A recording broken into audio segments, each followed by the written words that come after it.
சிமெண்ட்டையும் மண்ணையும் நல்லா தண்ணி விட்டு கலந்து பூசுங்க கொத்தனாரே. கடுப்பேத்தாம பேசாம போறியா இல்ல சிமெண்ட் அள்ளி உன் வாயில பூசவா? உனக்கு எப்படிமா தைக்கணும்? எனக்கு குஷ்பு மாதிரி தைக்கணும்.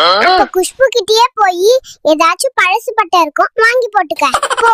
உனக்கு எதமா தைக்கணும்? உங்க இஷ்டம் போல எது வேணும்னாலும் தையுங்க. எதனாலும் தைக்கலாம்னா உன் வாயை தைச்சிடலாமா?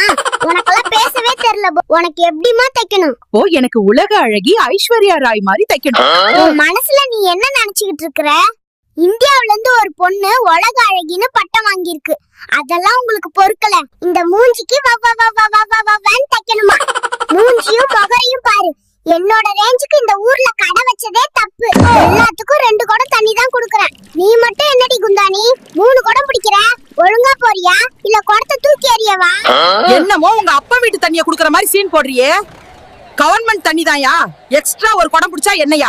இதெல்லாம் உனக்கு மட்டும் கொடுக்க முடியாது, அப்புறம் எல்லாரும் கேட்பாங்க. ஒழுங்கா போறியா இல்ல லாரி தண்ணிய உன் கழுவாத மூஞ்சில அடிக்கவா? செல்லக்குட்டி, ஏன் சோகமா இருக்க? 15 லட்சம் அக்கவுண்ட்ல போடுறேன்னு சொன்னவரெல்லாம் விட்டுறாங்க. நான் சின்னதா ஒரு பொய் சொன்னேன், மாட்டிக்கிட்டேன். அப்படி என்ன பொய் சொன்ன தங்கம்? நைட்டு தூங்குறப்ப பெட்ல நான் உச்சா போயிட்டு எங்க அப்பா தான் போனாருன்னு பொய் சொல்லி மாட்டிக்கிட்டேன். அடியே குந்தானி, எதுக்கு இப்படி தண்ணி பிடிக்க வர்றப்பெல்லாம் எல்லாத்தையும் சண்டை போட்டுட்டு இருக்கிற? ஒழுங்கா தண்ணி பிடிச்சிட்டு போக மாட்டியா? என் புருஷன் எனக்கு ஆசையா வாங்கி தந்த குடத்தை எவ்வளோ எல்லாம் உங்களுக்கு பொறுக்கல. இந்த மூஞ்சிக்கு தைக்கணுமா? மூஞ்சியும் முகரையும் பாரு.